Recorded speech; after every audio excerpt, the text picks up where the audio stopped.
Sebuah tank Jerman berakhir rontok dan membara usai kena ranjau jebakan Ukraina. Rekaman penampakan tank yang dilalap api beredar di Telegram pada Selasa 8 Oktober 2024. Dalam keterangan unggahan disebutkan jebakan ranjau militer Rusia sukses membakar macan tutul Jerman di arah Pokrovsk. Anggota kelompok pasukan pusat menghancurkan tank Jerman dengan pukat untuk pembersihan ranjau di daerah tersebut. Jelas narasi unggahan. Beruntung, pasukan di dalamnya dapat selamat.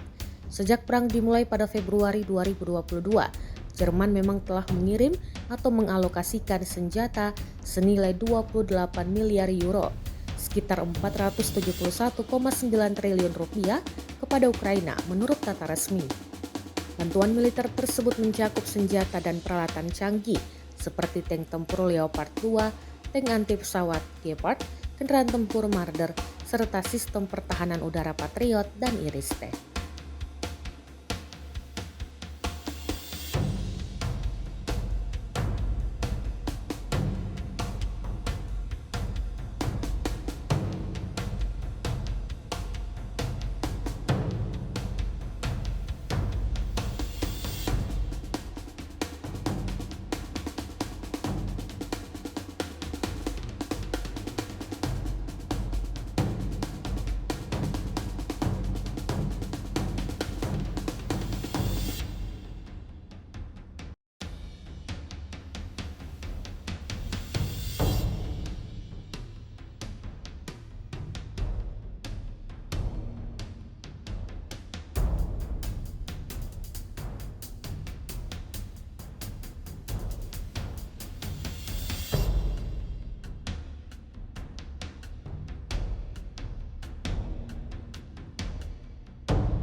Download Tribun X sekarang, menghadirkan lokal menjadi Indonesia.